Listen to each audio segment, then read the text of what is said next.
7h, 10h sur Radio Courtoisie, suivez la ligne droite. Avec l'arrivée des JO, le gouvernement a décidé d'ouvrir 10 centres régionaux d'hébergement pour accueillir les sans-abri parisiens le temps des JO, c'est-à-dire environ 3 semaines. Derrière cette décision se cachent de nombreux problèmes pointés du doigt par des élus et notamment le collectif Le Revers de la Médaille. Symboliquement d'abord, cette répartition forcée dans les campagnes interroge. Le gouvernement n'assume-t-il pas que la situation de sa capitale soit dévoilée au monde ? Est-ce tout à fait démocratique de la part du gouvernement de répartir cette misère sans se préoccuper de la vie des habitants régionaux qui vont devoir l'accueillir ? Ne doit-on pas y voir une certaine volonté de nos élites de s'enfermer dans leur tour doré en éloignant de leur vue la misère du monde ? Et d'un point de vue pratique ensuite, avec quel argent l'acheminement de ces sans-abri est-il financé ? Quel profil bénéficie des places d'hébergement ? Quelles sont les conséquences pour les localités qui doivent accueillir ces centres ?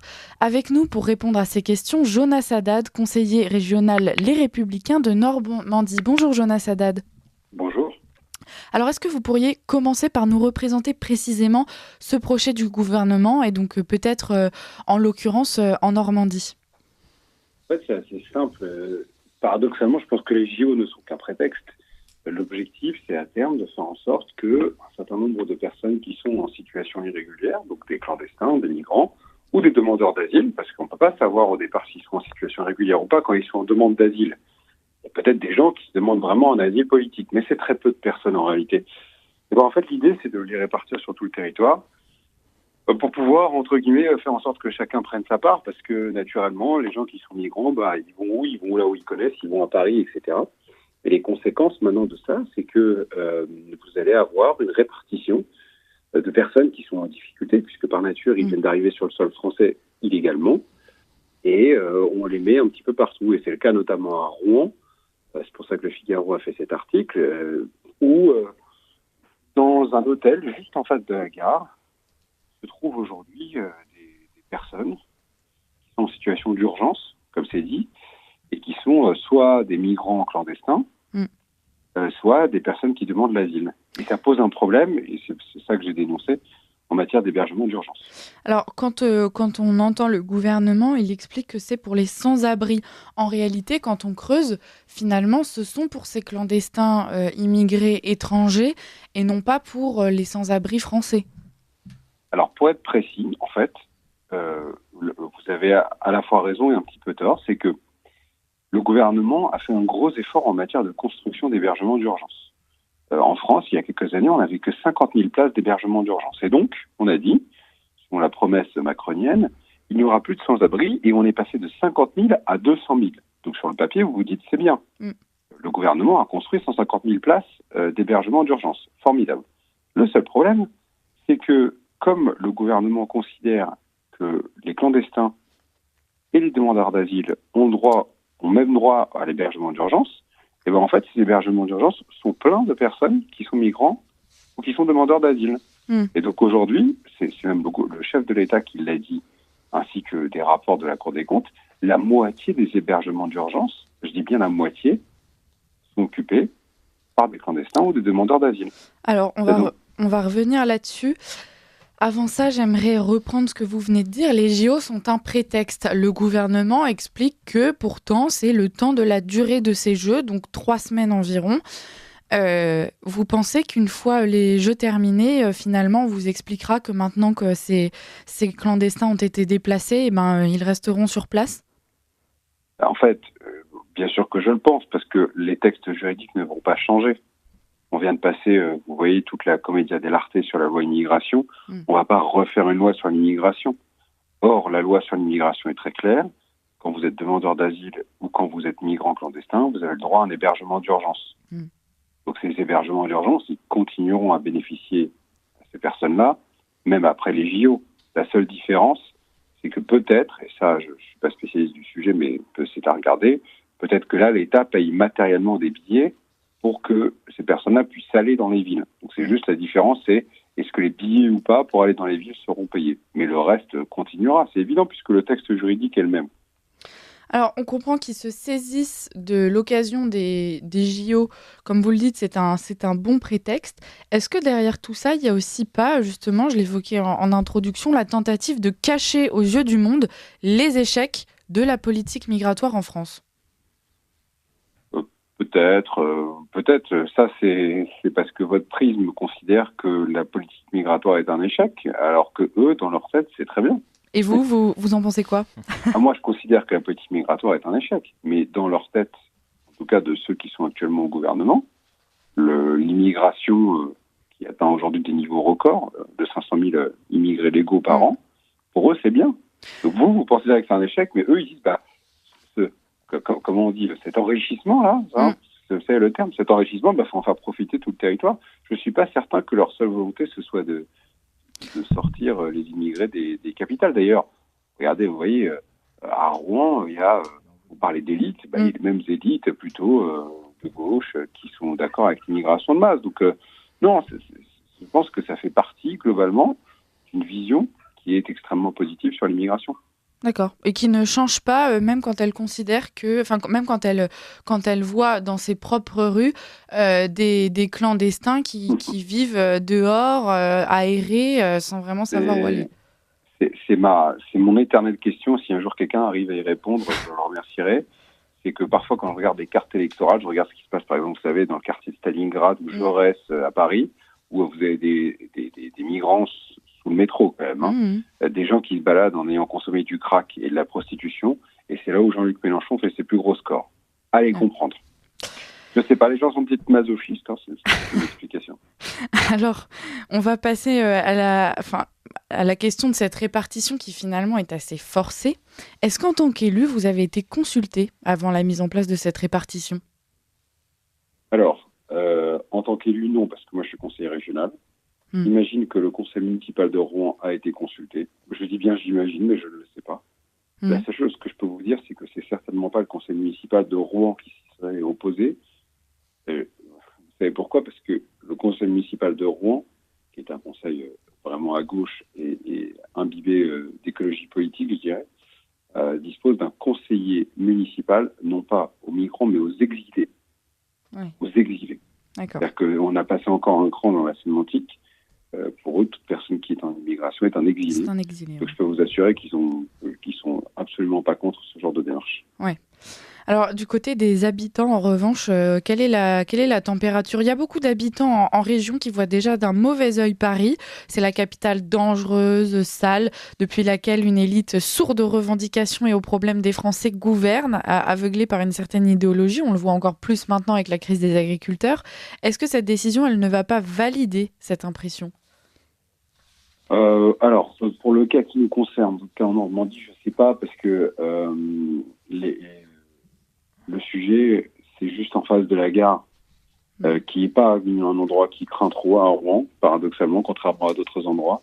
En revanche, ce qui est certain, c'est que ce que je disais dans l'article du Figaro, c'est qu'une fois que les personnes sont installées là-bas, évidemment, elles vont bénéficier de choses, et puis à un moment, elles vont être tentées aussi par le fait de s'installer. Et vous voyez, de l'autre côté de la rive à Rouen, vous avez un endroit qui s'appelle Saint-Sever, et Saint-Sever est un endroit qui est très connu pour être un point de deal global, et dans lequel la totalité des dealers, je dis bien la totalité, sont des dealers d'origine étrangère. Et donc en fait, à un moment, c'est quoi la tentation, notamment pour des jeunes migrants qui sont là-bas, c'est de dire, qu'est-ce que je vais faire quand je suis là-bas ? Je vais faire comme tous les autres jeunes migrants qui sont installés depuis quelque temps, je vais aller dans ces points de deal. Donc en fait, ça vient alimenter des phénomènes de concentration, de difficultés de personnes issues de l'immigration. Moi, je suis quelqu'un d'assez lucide là-dessus. Ça ne veut pas dire que toutes ces personnes-là vont aller dealer. Je ne veux pas faire ce raccourci-là, parce que sinon, c'est caricatural. En revanche, ça va venir alimenter notamment des trafiquants. Les trafiquants, ils sont contents d'avoir des gens qui sont à leur merci, dont ils confisquent les passeports et qui peuvent utiliser pour faire des choses illégales, quoi. Vous voyez, donc, ça vient alimenter des petites rivières de commerce illégal, et au final, ça fait des grands fleuves de difficultés pour les habitants. Alors là, on a parlé beaucoup des points de deal. Il y a aussi une question d'insécurité qui se pose. Est-ce que les habitants redoutent que l'insécurité augmente dans leur quartier avec l'arrivée de ces clandestins immigrés ? Alors à Rouen, ils sont déjà servis puisque Rouen est classée la 9e ville la plus dangereuse en France. Hein. On n'a pas l'impression comme ça, mais pourtant c'est le cas. C'est des classements qui sont du ministère de l'Intérieur. Est-ce que les habitants le redoutent? Pas tant que ça, pour tout vous dire, parce que là, objectivement, c'est assez caché en réalité. C'est bien d'ailleurs qu'il y ait certains lièvres qui soient levés, mais moi j'ai vu dans d'autres villes où au contraire, là, effectivement, c'était beaucoup plus, les désagréments étaient beaucoup plus visibles. Voilà. Et donc, si vous voulez, je vous parle et j'en suis ravi, mais je pense qu'il y a des endroits dans lesquels c'est encore plus grave, quoi. Voilà. Alors, je vais me faire l'avocat du diable. La gauche vous rétorquerait, oui, mais si vous voulez que ça se passe bien, en fait, il faut faire un effort pour intégrer ces personnes-là. Le problème vient de vous, vous ne les intégrez pas suffisamment. Est-ce que vous pensez que, en y mettant les moyens, ça serait possible d'accueillir ces populations? D'abord, il faut le vouloir. Il faut le vouloir. Et moi, personnellement, je n'ai pas envie d'accueillir 500 000 immigrés par an. Parce que lorsque vous avez des immigrés, en tout cas certains immigrés, ça véhicule une certaine façon de penser, une certaine idéologie, même parfois une certaine culture. Et moi, j'ai pas envie que la culture majoritaire du pays se modifie. Donc ça, c'est un premier point. Un deuxième point, c'est que ça coûte de l'argent. Que ça coûte de l'argent aux Français. Et je pense qu'aujourd'hui, quand vous êtes dans le pays le plus taxé au monde, vous n'avez peut-être pas envie de continuer à payer pour des gens qui ne sont pas de votre pays. Et enfin, troisième point, c'est des questions de priorité. Et lorsque je vous disais qu'il y a 200 000 hébergements d'urgence et que sur les 200 000, aujourd'hui, 100 000 sont occupés par des personnes qui ne sont pas françaises, je ne trouve pas ça normal qu'il y ait des Français qui dorment dans la rue, puisque matériellement, on ne peut pas héberger tout le monde. 200 000 places, on ne peut pas héberger tout le monde, et qu'il y en ait d'autres qui ne sont pas français, qui ne dorment pas dans la rue. Voilà. C'est une question de savoir où va mon argent et notre argent collectif. Moi, je pense que ce n'est pas une bonne utilisation de l'argent collectif. Après, s'ils veulent serrer tout le monde, ils peuvent le faire. Ils peuvent même aller dans d'autres pays et faire des programmes d'insertion. C'est très bien, mais pas avec notre argent. Alors, justement, c'est cette question de l'argent, on est bien d'accord que ce projet, aujourd'hui, il est financé avec l'argent des Français. C'est certain. Je peux vous assurer qu'il n'y a pas de mécène privé qui finance ça. C'est l'État, 100% l'État, et d'ailleurs qui demande, parce que ça les gens le savent peu, des contributions au département. Puisque vous le savez ou peut-être pas, nos éditeurs ne le savent pas, toute la compétence sur les mineurs non accompagnés relève du département, et les mineurs, ce sont des mineurs de plus en plus nombreux, et deuxièmement, on ne sait même pas s'ils sont mineurs ou pas, puisqu'il y a des tests qu'on n'autorise pas dans notre pays. Donc en fait, c'est des gens qui arrivent, qui vous disent, j'ai 17 ans, alors qu'en fait, ils en ont peut-être 20, 21, et ils vous disent, vous devez me prendre en charge. Et juste pour que nos auditeurs aient bien cette idée en tête, un mineur non accompagné aujourd'hui, chiffre officiel de tous les départements, coûte en moyenne 50 000 euros par an par mineur. Donc 50 000 euros par an par mineur. Un montant énorme qu'on a du mal à comprendre finalement. Pourquoi est-ce qu'il est investi dans ce genre de projet alors qu'à côté de ça, on est en pleine crise des agriculteurs justement qui réclament d'être aidés parce qu'ils n'en peuvent plus, parce qu'ils croulent sous les remboursements, les charges à payer. Alors tout ça, finalement, ça pose quand même la question de la priorité nationale. Aujourd'hui, on est bien d'accord, tous ces plans-là se font au détriment des Français. Alors, c'est compliqué d'être aussi direct parce que je vous disais par exemple, si je reprends l'hébergement d'urgence, on passe de 50 à 200 000, donc matériellement il y en a 100 000 qui servent aux Français. Ça c'est une réalité, donc ça ne se fait pas au détriment, ça se fait à leur profit. Ce qui se fait au détriment, c'est l'accueil de personnes qui entrent illégalement sur le territoire et dont ils ont la charge. C'est-à-dire qu'en gros, il y a des gens qui viennent qui vous disent « je ne respecte pas vos règles, je rentre chez vous sans vous demander la permission ». Et l'État vous dit, très bien, ces personnes-là qui sont entrées sans vous demander la permission, vous devez les aider. Ça, c'est insupportable. Alors, vous parlez de ces 100 000 Français qui donc, bénéficient quand même de ces hébergements d'urgence. Il y en a quand même 100 000 autres parce que les sans-abri français sont loin de...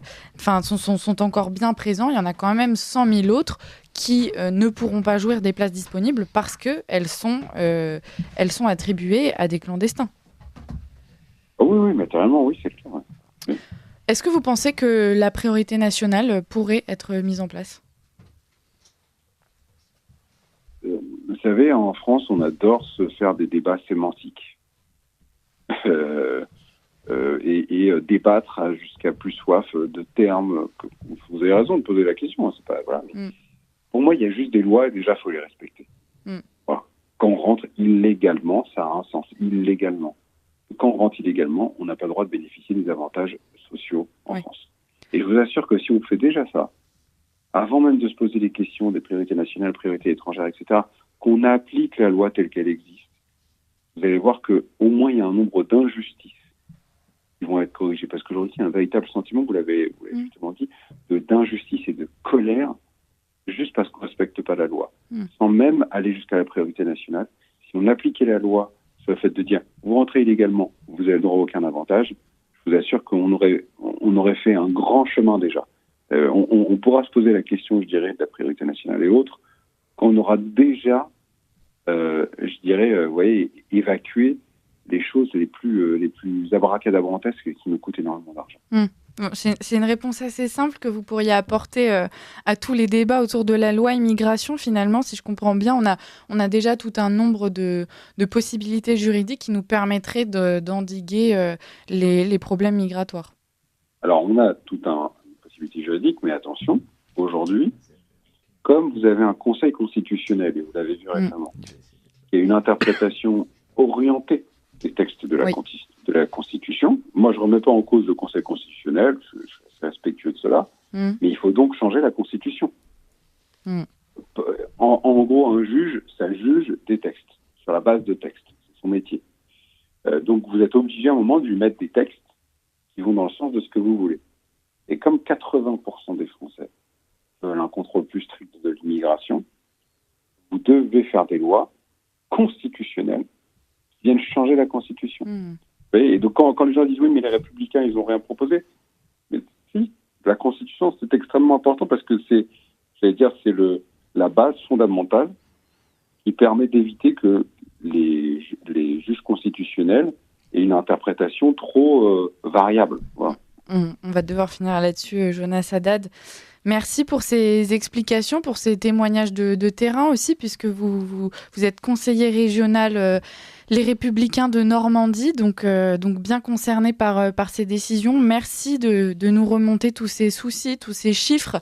Merci de nous alerter. Et merci surtout d'avoir été parmi nous. Donc je le rappelle, vous êtes conseiller régional LR de Normandie. À très bientôt.